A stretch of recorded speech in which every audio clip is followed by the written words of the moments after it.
भगवान श्री कृष्ण के चरण कमलों की वंदना करते हुए श्रीमद् भागवत कथा का आरंभ करते हैं। अथ सप्तमो अध्याय। अश्वत्थामा द्वारा द्रौपदी के पुत्रों का मारा जाना और अर्जुन के द्वारा अश्वत्थामा का मान मर्दन। श्री सौनक जी ने पूछा, सूत जी, सर्वज्ञ एवं सर्वशक्तिमान व्यास भगवान ने नारद जी का अभिप्राय सुन लिया, फिर उनके चले जाने पे उन्होंने क्या किया? श्री सूत जी ने कहा, ब्रह्म नदी सरस्वती के पश्चिम तट पर सम्या परास नाम का एक आश्रम है। वहाँ ऋषियों के यज्ञ चलते ही रहते हैं। वही व्यास जी का अपना आश्रम है। उसके चारों ओर बेर का सुंदर वन है। उस आश्रम में बैठकर उन्होंने आचमन किया और स्वयं अपने मन को समाहित किया। उन्होंने भक्ति योग के द्वारा अपने मन को पूर्णतः एकाग्र एवं निर्मल करके आदि पुरुष परमात्मा और उनके आश्रय से रहने वाली माया को देखा। इसी माया से मोहित होकर वह जीव तीनों गुणों से अतीत होने पर भी अपने को त्रिगुणात्मक मान लेता है और इस मान्यता के कारण होने वाले अनर्थों को भोगता है। इन अनर्थों की शांति का साक्षात साधन है केवल भगवान का भक्ति योग, परंतु संसार के लोग इस बात को नहीं जानते। यही समझ कर उन्होंने इस परम हंसों की संगीता श्रीमद् भागवत की रचना की। इसके श्रवण मात्र से पुरुषोत्तम भगवान श्री कृष्ण के प्रति परम प्रेममयी भक्ति हो जाती है, जिससे जीव के शोक मोह और भय नष्ट हो जाते हैं। उन्होंने इस भागवत संहिता का निर्माण और पुनरावृत्ति करके इसे अपने निवृत्ति परायण पुत्र श्री सुखदेव जी को पढ़ाया। श्री सौनक जी ने पूछा, श्री सुखदेव जी तो अत्यंत निवृत्ति परायण हैं, उन्हें किसी भी वस्तु की अपेक्षा नहीं है, वे सदा आत्मा में ही रमण करते हैं, फिर उन्होंने किस लिए इस विशाल ग्रंथ का अध्ययन किया?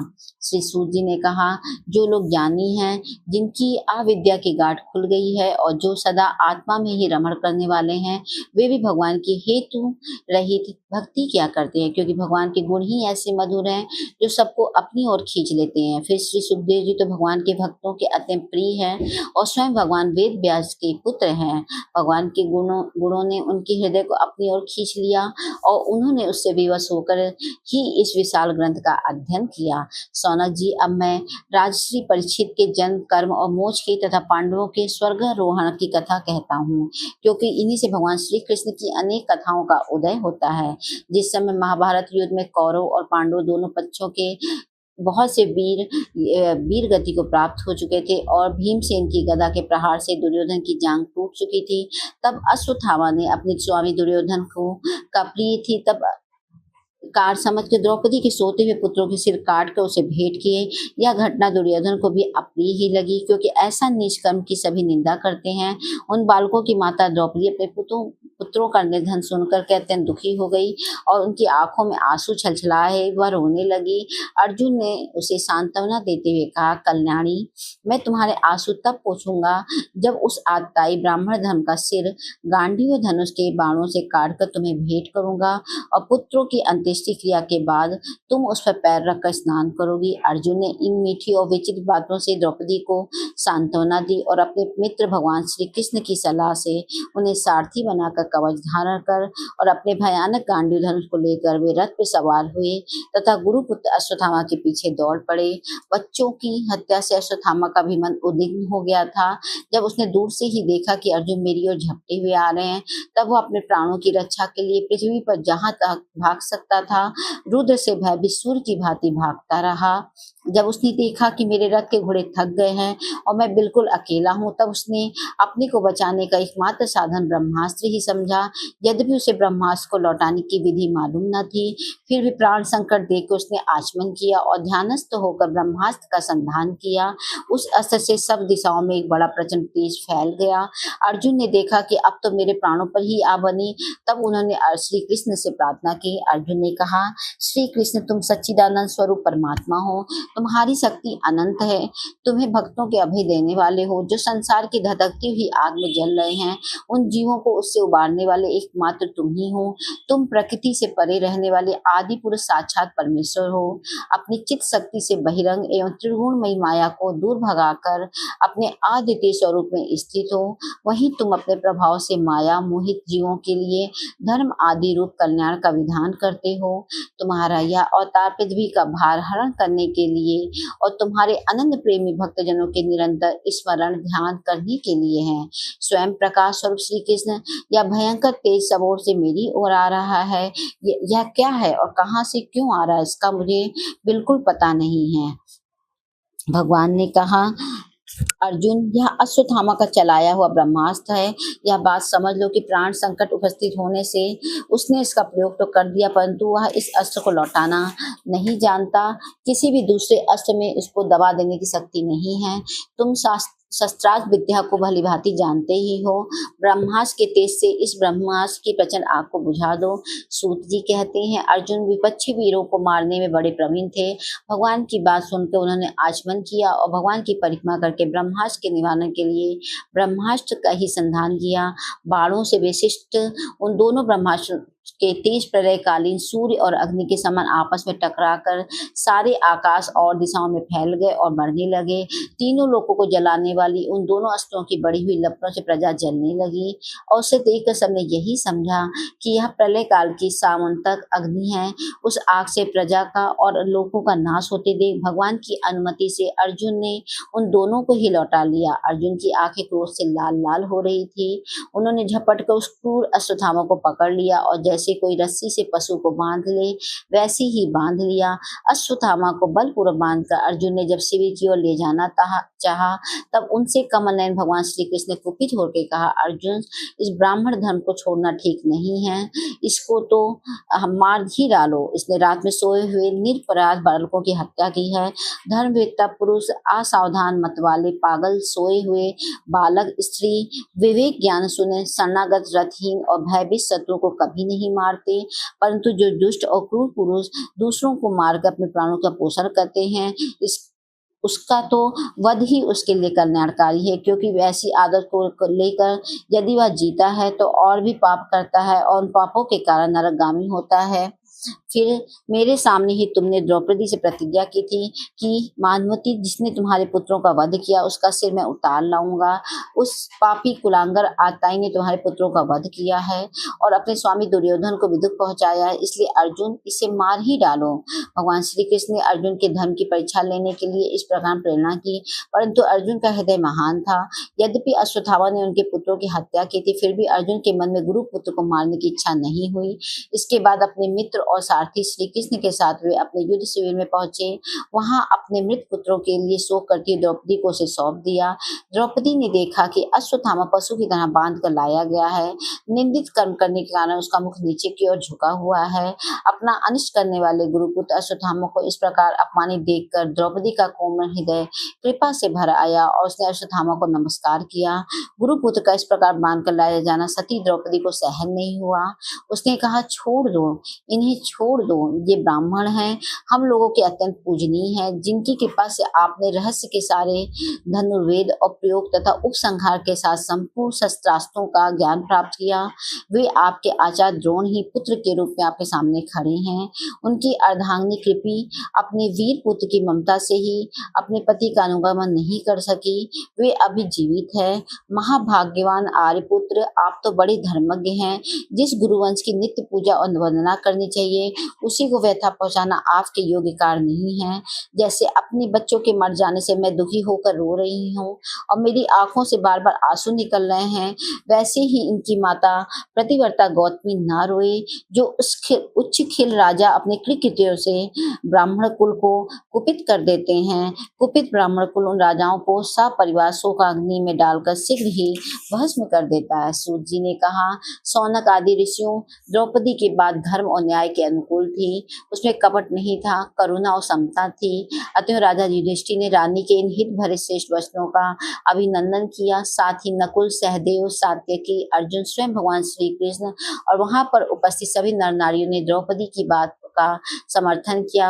इस समय क्रोधित होकर भीमसेन ने कहा, जिसने सोते हुए बच्चों को न अपने लिए न अपने स्वामी के लिए बल्कि व्यर्थ ही मार डाला, उसका तो वध ही उत्तम है। भगवान श्री कृष्ण ने द्रौपदी और भीमसेन की बात सुनकर और अर्जुन की ओर देखकर कुछ हंसते हुए ये कहा।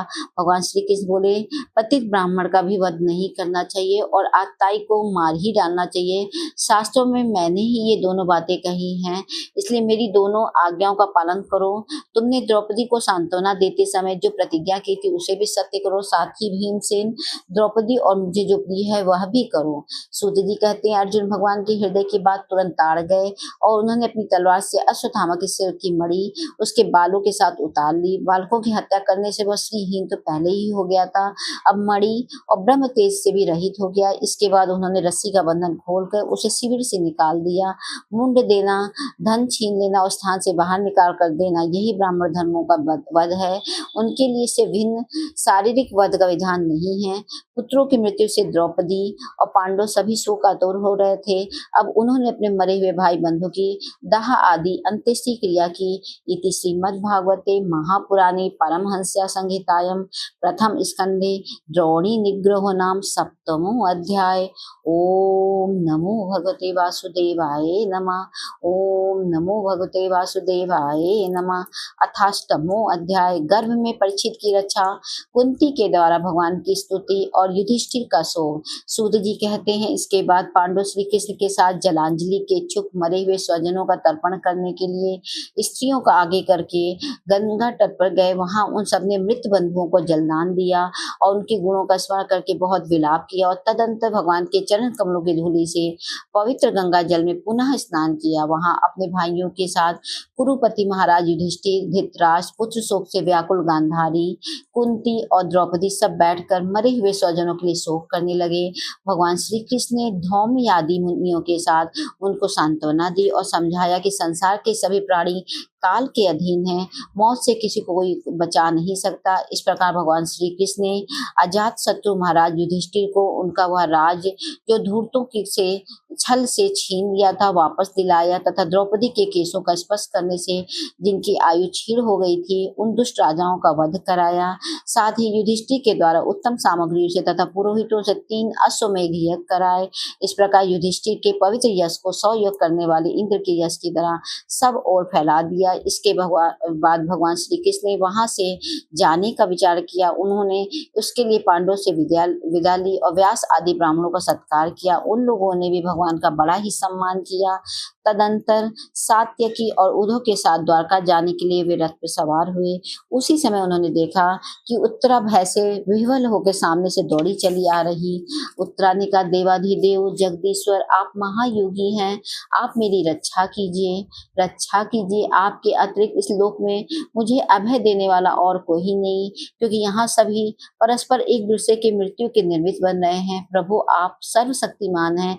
यह दहकते हुए लोहे का बाण मेरी ओर दौड़ा आ रहा है। स्वामी यह मुझे भले ही जला डाले परंतु मेरे गर्भ को नष्ट ना करे, ऐसी कृपा कीजिए। सूत जी कहते हैं भक्त वत्सल भगवान श्री कृष्ण उनकी बात सुनते ही जान गए कि अश्वत्थामा ने पांडवों के वंश को निवृत्त करने के लिए ब्रह्मास्त्र का प्रयोग किया। सौनक जी उसी समय पांडवों ने भी देखा कि जलते हुए 5 बाण हमारी ओर आ रहे हैं, इसलिए उन्होंने भी अपने अपने अस्त्र उठा लिए। सर्वशक्तिमान भगवान श्री कृष्ण ने अपने अनंत प्रेमियों पर, शरणागत भक्तों पर बहुत बड़ी विपत्ति आई जान के अपने निज अस्त्र सुदर्शन चक्र से उन निज जनों की रक्षा की। योगेश्वर श्री कृष्ण समस्त प्राणियों के हृदय में विराजमान आत्मा है। उन्होंने उत्तरा के गर्भ को पांडवों की वंश परंपरा चलाने के लिए अपनी माया के कवच से ढक लिया। सौनक जी यद्यपि ब्रह्मास्त्र अमोघ है और उसके निवारण का कोई उपाय भी नहीं है, फिर भी भगवान श्री कृष्ण के तेज के सामने आकर वह शांत हो गया। यह कोई आश्चर्य की बात नहीं समझनी चाहिए, क्योंकि भगवान तो आश्चर्यमय है। वे ही अपनी निज शक्ति माया से स्वयं आजन्मा होकर भी संसार की सृष्टि, रक्षा और संहार करते हैं।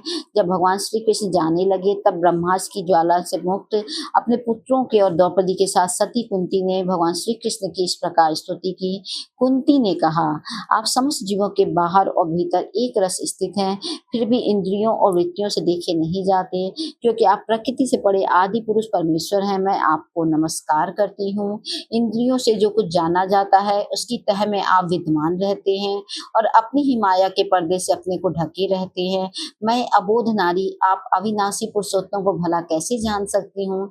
जैसे मूढ़ लोग दूसरा भेष धारण किए हुए नट को प्रत्यक्ष देखकर भी नहीं पहचान सकते, वैसे ही आप दिखते हुए भी नहीं दिखते। आप शुद्ध हृदय वाले विचारशील जीवन मुक्त परमहंसों के हृदय में अपनी प्रेममयी भक्ति का सृजन करने के लिए अवतीर्ण हुए हैं। फिर हम अल्पवृद्धि स्त्रियां आपको कैसे पहचान सकती हैं? आप श्री कृष्ण, वासुदेव, देवकी नंदन, नंद गोप के लाडले लाल गोविंद को हमारा बारंबार प्रणाम है, जिनकी नाभि से ब्रह्मा का जन्म स्थान कमल प्रकट हुआ है, जो सुंदर कमलों की माला धारण करते हैं, जिनके नेत्र कमल के समान विशाल और कोमल हैं, जिनके चरण कमलों में कमल का चिन्ह है। हे श्री कृष्ण, ऐसे आपको मेरा बार बार नमस्कार है। ऋषिकेश, जैसे आपने दुष्ट कंस के द्वारा कैद की हुई और चीर काल से शोकग्रस्त देवकी की रक्षा की थी, वैसे ही पुत्रों के साथ मेरी भी आपने बार बार विपत्तियों से रक्षा की है। आप ही हमारे स्वामी हैं, आप सर्वशक्तिमान हैं। श्री कृष्ण, कहाँ तक गिनाऊं? विष से, लाक्षागृह की भयानक आग से, हिडिंब आदि राक्षसों की दृष्टि से, दुष्टों की धूर्त सभा से, वनवास की विपत्तियों से और अनेक बार के युद्धों में अनेक महारथियों के शस्त्रास्त्रों से और अभी अभी इस अश्वत्थामा के ब्रह्मास्त्र से भी आपने ही हमारी रक्षा की है। जगत गुरु, हमारे जीवन में सर्वदा पद पद पर विपत्तियां आती रही, क्योंकि विपत्तियों में ही निश्चित रूप से आपके दर्शन हुआ करते हैं और आपके दर्शन हो जाने पर फिर जन्म मृत्यु के चक्कर में नहीं आना पड़ता।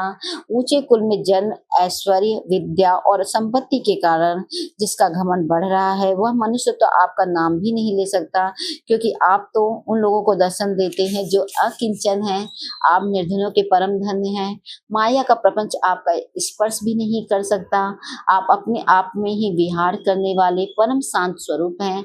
आप ही केवल मोक्ष के अधिपति हैं। आपको मैं बार बार नमस्कार करती हूँ। मैं आपको अनादि, अनंत, सर्वव्यापक, सबके नियंता, काल रूप परमेश्वर समझती हूँ। संसार के समस्त पदार्थ और प्राणी आपस में टकराकर विषमता के कारण परस्पर विरुद्ध हो रहे हैं, परंतु आप सब में समान रूप से विचर रहे हैं। भगवान, आप जब मनुष्य की सी लीला करते हैं तब आप क्या करना चाहते हैं, यह कोई नहीं जानता। आप कभी कोई न प्रिय है और न अप्रिय है। आपके संबंध में लोगों की बुद्धि ही विषम हुआ करती है। आप इस विश्व के आत्मा हैं, विश्व रूप है। न आप जन्म लेते हैं और न कर्म ही करते हैं, फिर भी पशु, पक्षी, मनुष्य, ऋषि, जलचर आदि में आप जन्म लेते हैं और उन योनियों के अनुरूप दिव्य कर्म भी करते हैं। यह आपकी लीला ही है। जब बचपन में आपने दूध की मटकी फोड़कर यशोदा मैया को खिजा दिया था और उन्होंने आपके बांधने के लिए हाथ में रस्सी ली थी, तब आपकी आंखों से आंसू छलक आए थे, काजल कपोलों पे वह बह चला था, नेत्र चंचल हो रहे थे और भय की भावना में आपने अपने मुख को नीचे की ओर झुका लिया था। आपकी उस दशा का, लीला छवि का ध्यान करके मैं मोहित हो जाती हूँ। भला जिससे भय भी भय मानता है, उसकी यह दशा। आपने अजन्मा होकर भी जन्म क्यों लिया, इसका कारण बतलाते हुए कोई महापुरुष यूं कहते हैं, आप जैसे मलयाचल की कीर्ति का विस्तार करने के लिए उसमें चंदन प्रकट होता है, वैसे ही अपने प्रिय भक्त पुण्य श्लोक राजा यदु की कीर्ति का विस्तार करने के लिए ही आपने उनके वंश में अवतार ग्रहण किया है। दूसरे लोग यूं कहते हैं कि वसुदेव और देवकी ने पूर्व जन्म में आपसे यही वरदान प्राप्त किया था, इसलिए आप अजन्मा होते हुए भी जगत के कल्याण और दैत्यों के नाश के लिए उनके पुत्र बने। कुछ और लोग ये कहते हैं कि यह पृथ्वी दैत्यों के अत्यंत भार से समुद्र में डूबते हुए जहाज की तरह डगमगा रही थी, पीड़ित हो रही थी, तब ब्रह्मा की प्रार्थना से उसका भार उतारने के लिए ही आप प्रकट हुए। कोई महापुरुष यूं कहते हैं कि जो लोग इस संसार में अज्ञान, कामना और कर्मों के बंधन में जकड़े हुए पीड़ित हो रहे हैं, उन लोगों के लिए श्रवण और स्मरण करने योग्य लीला करने के विचार से ही आपने अवतार ग्रहण किया है। भक्तजन बार बार आपके चरित्र का श्रवण, गान, कीर्तन और स्मरण करके आनंदित होते रहते हैं। वे ही अविलंब आपके उस चरण कमल का दर्शन कर पाते हैं, जो जन्म मृत्यु के प्रवाह को सदा के लिए रोक देता है। भक्त वाच्छा कल्पतरु प्रभु, क्या अब आप अपने आश्रित और संबंधी हम लोग को छोड़कर जाना चाहते हैं? आप जानते हैं कि आपके चरण कमलों के अतिरिक्त हमें और किसी का सहारा नहीं। पृथ्वी के राजाओं के तो हम यूं ही विरोधी हो गए हैं। जैसे जीव के बिना इंद्रियां शक्तिहीन हो जाती हैं, वैसे ही आपके दर्शन के बिना यदुवंशियों के और हमारे पुत्र पांडवों के नाम तथा रूप का अस्तित्व ही क्या रह जाता है। गदाधर, आपके विलक्षण चर चिन्हों से चिन्हित या करुण जंगल देश की भूमि आज जैसी शोभायमान हो रही है, वैसी आपके चले जाने के बाद ना रहेगी। आपकी दृष्टि के प्रभाव से ही यह देश पकी हुई फसल तथा लता वृक्षों से समृद्ध हो रहा है। ये वन, पर्वत, नदी और समुद्र भी आपको दृष्टि से वृद्धि को प्राप्त हो रहे हैं। आप विश्व के स्वामी हैं, विश्व के आत्मा हैं और विश्व रूप हैं। यदुवंशियों और पांडवों में मेरी बड़ी ममता हो गई है। आप कृपा करके स्वजनों के साथ जोड़े हुए इस स्नेह की दृढ़ फांसी को काट दीजिए। श्री कृष्ण जैसे गंगा की अखंड धारा समुद्र में गिरती रहती है, वैसे ही मेरी बुद्धि किसी दूसरी ओर न जाकर आपसे ही निरंतर प्रेम करती रहे। श्री कृष्ण अर्जुन के प्यारे सखा यदुवंश शिरोमणि, आप पृथ्वी के भार रूप राजवेशधारी दैत्यों को जलाने के लिए अग्नि स्वरूप है। आपकी शक्ति अनंत है। गोविंद, आपका यह अवतार गौ, ब्राह्मण और देवताओं का दुख मिटाने के लिए है। योगेश्वर, चराचर के गुरु भगवान, मैं आपको नमस्कार करती हूँ। सूत जी कहते हैं, इस प्रकार कुंती ने बड़े मधुर शब्दों में भगवान की अधिकांश लीलाओं का वर्णन किया। यह सब सुनकर भगवान श्री कृष्ण अपनी माया से उसे मोहित करते हुए से मंद मंद मुस्कुराने लगे। उन्होंने कुंती से कह दिया, अच्छा ठीक है, और रथ के स्थान से वे हस्तिनापुर लौट आए। वहां कुंती और सुभद्रा आदि देवियों से विदा लेकर जब वे जाने लगे, तब राजा युधिष्ठिर ने बड़े प्रेम से उन्हें रोक दिया। राजा युधिष्ठिर को अपने भाई बंधु के मारे जाने का बड़ा शौक हो रहा था। भगवान की लीला का मर्म जानने वाले व्यास आदि महर्षियों ने और स्वयं अद्भुत चरित करने वाले भगवान श्री कृष्ण ने भी अनेकों इतिहास कहकर उन्हें समझाने की बहुत चेष्टा की, परंतु उन्हें सांत्वना न मिली, उनका शोक न मिटा। सौनक आदि ऋषियों, धर्मपुत्र राजा युधिष्ठिर को अपने स्वजन के बदले में बड़ी चिंता हुई। वे अविवेक युक्त से स्नेह और मोह के वश में होकर कहने लगे, भला मुझ दुरात्मा के हृदय में वृद्ध मूल हुए इस अज्ञान को तो देखो। मैंने सियार कुत्तों के आहार इस अनात्मा शरीर के लिए अनेकों अक्षौहिणी सेना का नाश कर डाला। मैंने बालक, ब्राह्मण, संबंधी, मित्र, चाचा, ताऊ, भाई, बंधु और गुरुजनों से द्रोह किया। करोड़ों वर्षों में भी नरक से मेरा छुटकारा नहीं हो सकता।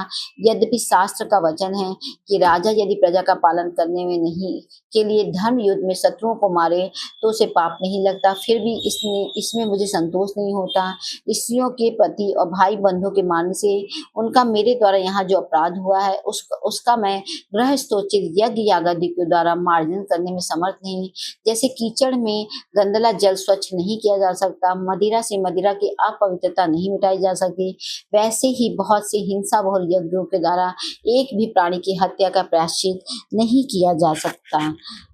इति श्रीमद्भागवते महापुराणे पारमहंस्या संहितायां प्रथम स्कंदे कुंती स्तुति युधिष्ठिर अनुतापो नामोस्तमो अध्याय। ओम नमो भगवते वासुदेवाय नमः।